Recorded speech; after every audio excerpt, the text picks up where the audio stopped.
I'm Leah Lawrence. And I'm her husband, Mitch Lawrence. And you are listening to Tailgate Tales, a special series of the Southern Spirits Podcast. Each week, we tell a fun story from a Southeastern Conference school. Leah, which one are we going to talk about this week? This week, we are doing the University of Arkansas. All right. Well, the University of Arkansas, so far this year is 1-0. They had a big Week 1 win. Who were they playing last week? I didn't look that up. I probably should have. But this week they are playing Ole Miss at Ole Miss at 6:30. That'll be a fun game. Right. Is Ole Miss any good this year? Because they were last year, weren't they? I don't know. I really don't know. Maybe we should actually get into sports a little bit. I don't sport. I'm sorry. Yeah, who does? But they're playing at 6:30 at Ole Miss on September 7th. So there's that. And the tradition we're going to do for Arkansas is called Calling the Hogs. It's a big one for them. This is from the article Arkansas Traditions from the website of the university, so it's pretty easy to find. What you do, the Hog Call is one of the most recognizable chants in all of sports. Here are the basics. We're going to go through it. This is from that article, and then I'm going to show you a little video of it. Are you going to teach me how to hog call? I am. First things first, I'm drinking the same beer that I was last week, the G20, G13. There we go. And we are going to this slide, Calling the Hogs. Number 1, raise your arms above your head during the hog call. Both hands up. Yell woo and wiggle your fingers for a few seconds. Woo. Next, bring both arms straight down with fists clenched while yelling pig. Pig. No, like elbows in. There pig. you go. Then extend your right arm with the suey. Suey? You repeat it 2 more times. So, and then at the last one you say Razorbacks. Pig, suey. Right. Woo, pig, suey? Woo, pig, suey, Razorbacks. Okay, ready? What we're going to do, I'm going to play the video. I have the same video loaded up on my tablet. I guess that's probably, pause is probably not a pig thing. I have the same video loaded on my tablet, so I'm going to try to play these at the exact same time, okay? Let's see what happens. So we have audio from the tablet and video on the stream, okay? This ready? Sounds like a precarious situation. All right, 1, 2, 3.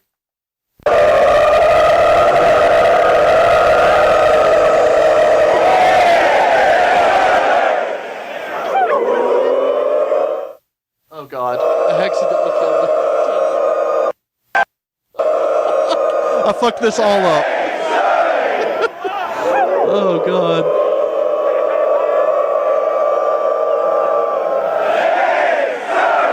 Yep. There it is. That's all of it. So there you go. Wasn't that fun? That was a thing. Now we know how to woo pig suey, don't we? Now, I've been looking to get ideas of what to do for face paint because, I mean, I don't know how to paint a Razorback hog. That's a specific kind of situation. So I was looking it up, and one of the ones, it just had WPS on someone's cheek, and I assume that means woo pig suey. I think so. And I do want to say something real quick. I left the volume up on my tablet, and I meant to turn it down.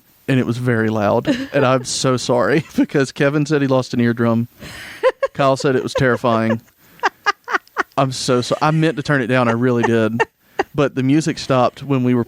Anyway, the intro music wasn't working. And therefore, I fucked everything up. Anyway, well, so now we know how to hog call. That's fine. Yeah, I fucked some stuff up. And I'm so sorry. Oh, my goodness. Well, what are we going to do now, Leah? We are going to go into our spooky, creepy tale about the University of Arkansas. But before I can actually tell you what we're talking about, we have to have background on the story that it is related to. So what we're talking about tonight is someone who confessed to a string of murders. My goodness. You have to know about the murders first before it makes any sense as to what this kid did. And the kid was a freshman student at the University of Arkansas. Okay. So I'm going to be telling you about just an overview. This is not at all an in-depth situation, and I'll probably cover this particular story later on in depth, but we're going to be talking about the Moonlight Murders of Texarkana, or the Phantom Killer Murders, just depending on what story you want to talk about. But so all of it started in Texarkana, which is a small town that is on the border of Texas and Arkansas, just like you'd imagine from the name, and it started in February the 22nd of 1946, and there was a dude and his girlfriend. His name is Jimmy Hollis. He was 25 years old, and he was dating Mary Janine. You got it. Mary. I'm going to call her Mary. Okay. Mary's good for me. I don't think... Mary Larry. That's the problem. Her last name's Larry, and I don't like it. But not that I don't like the name Larry, but... Could you not say Larry a minute ago? Were you having trouble pronouncing Larry? No, her middle name. Oh. I think it's Jean, but it's spelled funny. But anyway. So Mary and Jimmy had gone out to a movie one night, and they ended up their evening at a local lover's lane, just sort of, doing what you do. And so all of a sudden they see this bright flash of light, and they hear a male voice, and, it's on the driver's side, and the dude's in the driver's seat. And they all of a sudden see this bright light, and they hear this really gruff male voice say, get out of the car and take off your pants. And that's not a good thing. Hey now. And the guy, whoever it was, apparently was wearing a white hood. In all of the depictions that I've seen, it looks like someone took a pillowcase, shoved it on their head, and cut out eye and like mouth holes. Okay. But anyway, so he's got a cover on his face, and he takes this guy and he throws him to the ground. He stomps his head so hard that he fractures this guy's skull. Oh. He gets the girl out of the car. He assaults her with a gun. It's rough, but both of them actually live to tell the tale of this one. So they survive, and they survived enough to sort of give a vague description of this dude. They know he's a dude. They're pretty sure he's really young. But other than that, their descriptions kind of vary because, like I said, he had the mask on. She believed that he was a young white man. Mm-hmm. He said that he believed that it was a young, like, lighter-skinned black man. And so they aren't sure which one it actually was because he got his head beat in and she got very traumatized. So it's... This is a happy story. Oh, no, it's awful. It's absolutely horrible, and it only gets worse from here. Yay! Because the next couple that got attacked about a month later, they were also fresh off of a date, sitting at a lover's lane. This time it was a man named Richard Griffin, who was 29, and a lady named Polly Ann Moore, and she was only 17, and I have questions about that age difference, but whatever, it was the 40s, I'm going to be quiet about it. But anyway, they were both found the next morning after they had gone on this date because neither of them had come back, so their families went out looking for them, and they were both found with bullet wounds in the back of their head, both completely dead. How fun. Yeah, real bad.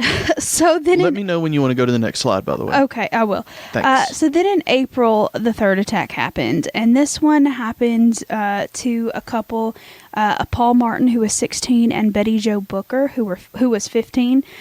So he had picked her up after she was playing saxophone in a band at a dance. I don't know. Sounds kind of fun. Yeah. And so he picked her up, and they went out, and anyway, they also did not return home the next morning, so everybody went out looking for him.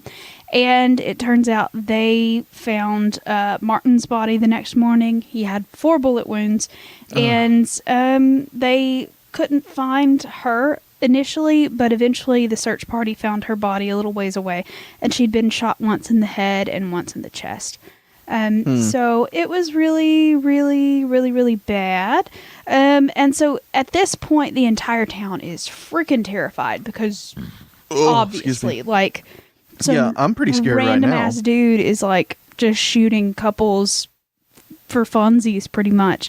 And so that has this entire town just absolutely going nuts. They call in the Texas Rangers, they call in the FBI. Tons of stuff is going on, but they don't have a suspect really. So anyway, then in May, the last thing happened. There's more. Yes. That's exciting. I feel like I'm about to sneeze, y'all. This is I'm so excited. Everybody, turn your volume way down. I have pig makeup on, and my nose is itchy. We all know you're allergic to pig makeup. Anyway.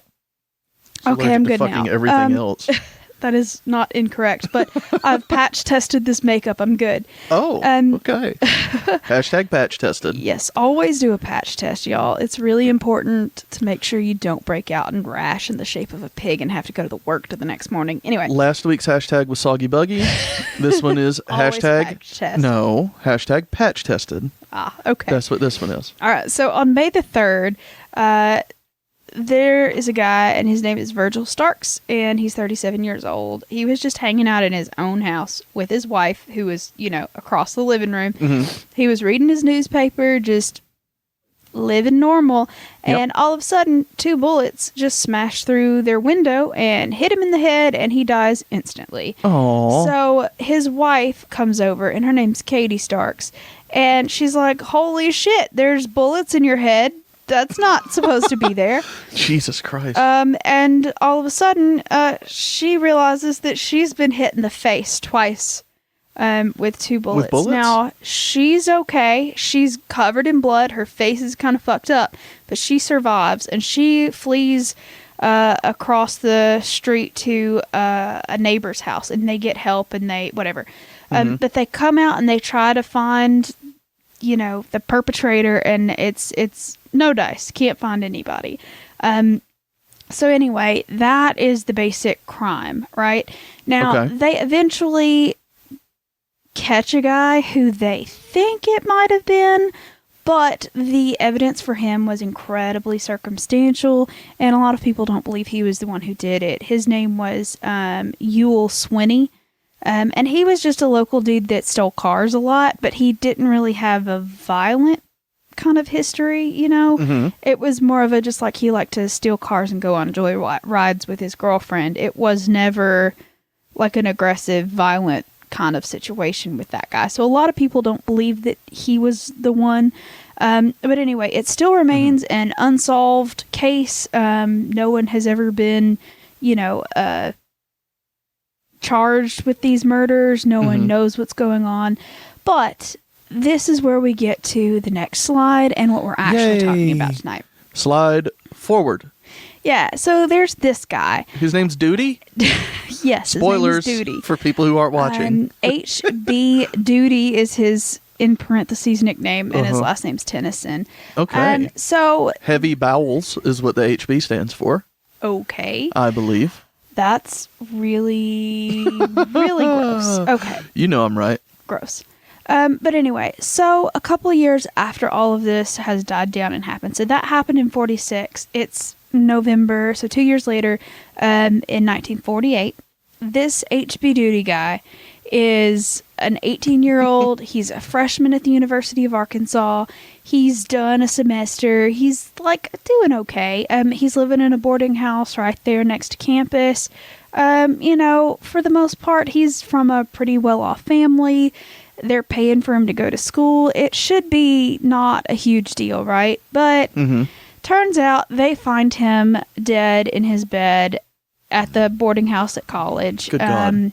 And they bring in all the police, and they do, an autopsy, and they realize he has killed himself from cyanide mercury poisoning. He had bought cyanide mercury to use as rat poison. Okay. And so he was trying to kill rats. No, he was trying to kill himself, but he don't to get that kind of chemical. You have to have a reason to buy it, and the reason he gave was it's rat poison.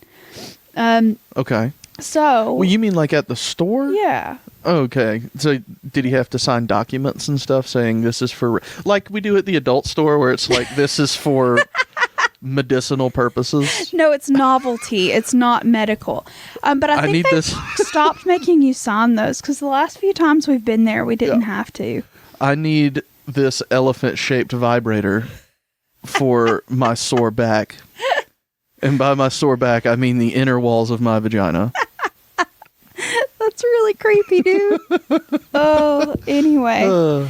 So, yeah. Well, this HB Duty guy. So, he's committed suicide, and he left a note out. And the note was this cryptic little message about how to find his actual suicide note.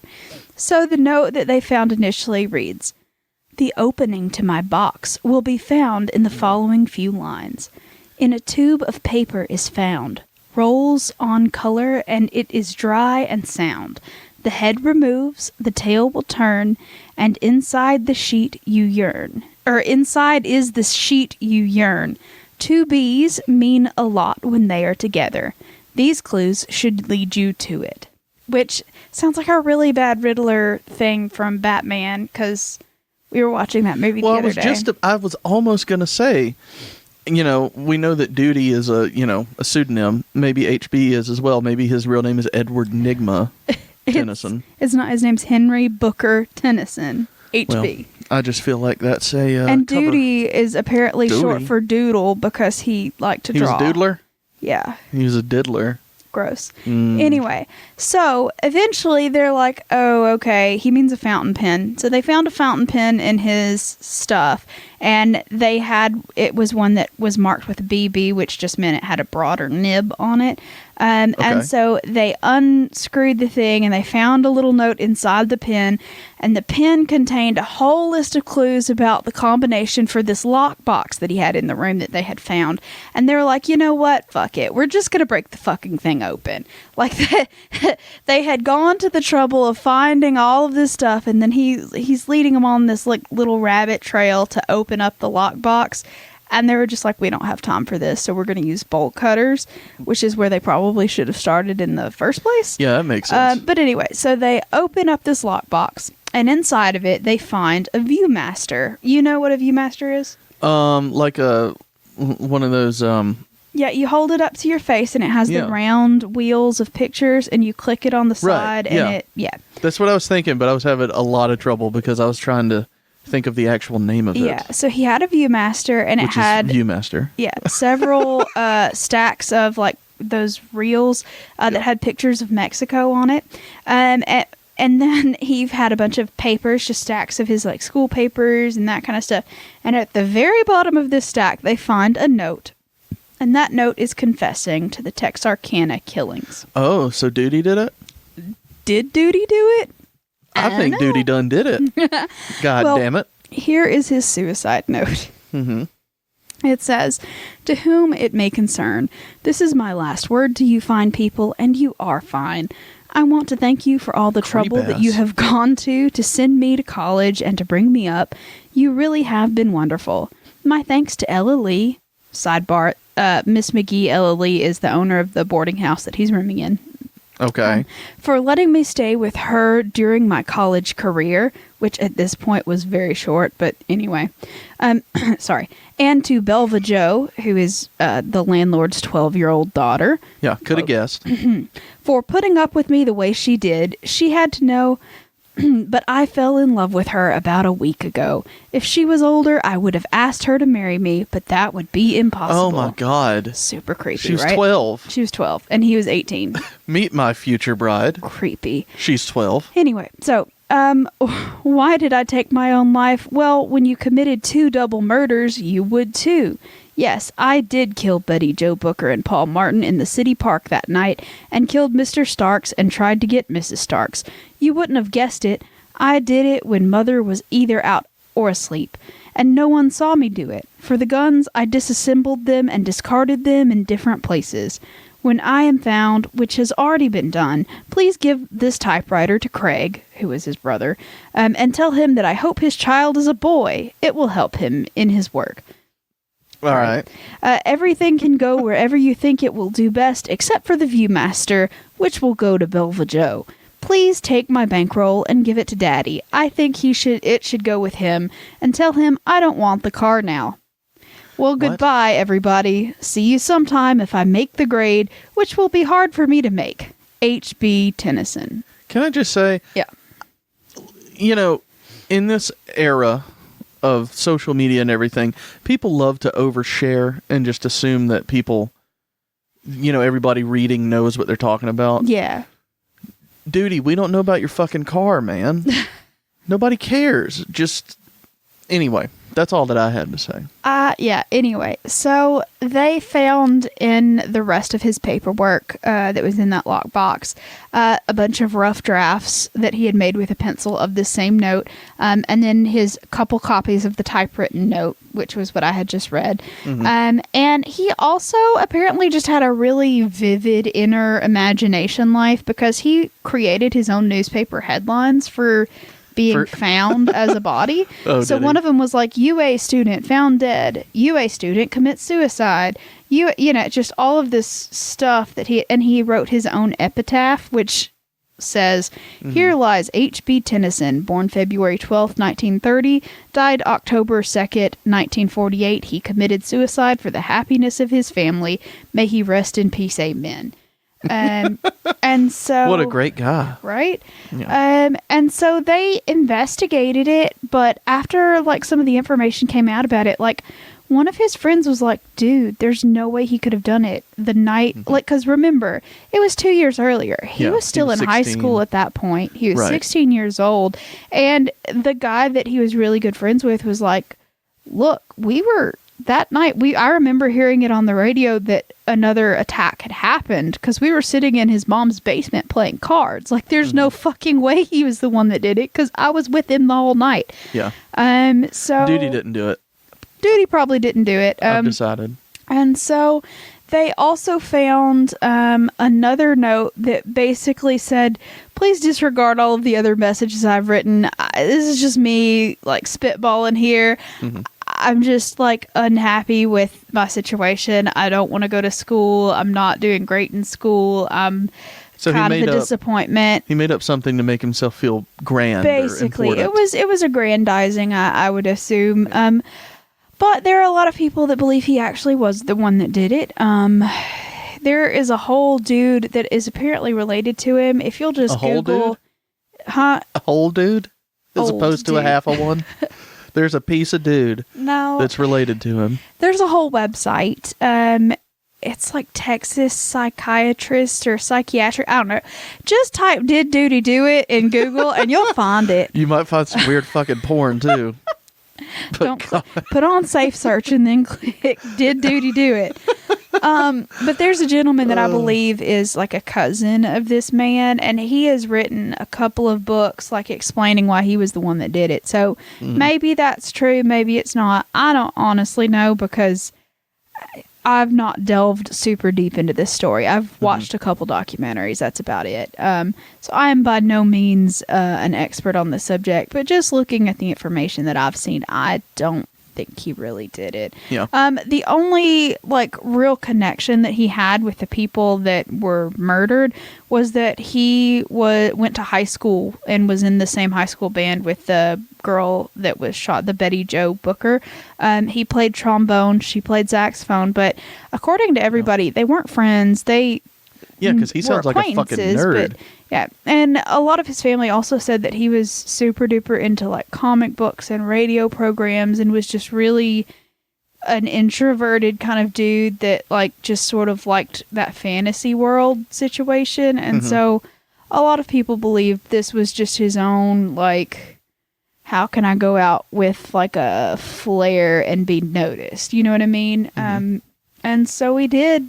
And that's Arkansas's, like the University of Arkansas's sort of connection with that Texarkana Moonlight murder. Ooh. So we got to buy y'all now? Yeah. So that was it. Oh, well, that was a fun story. Except for all the murder and everything. People getting murdered and suicided. Yeah. So all of it.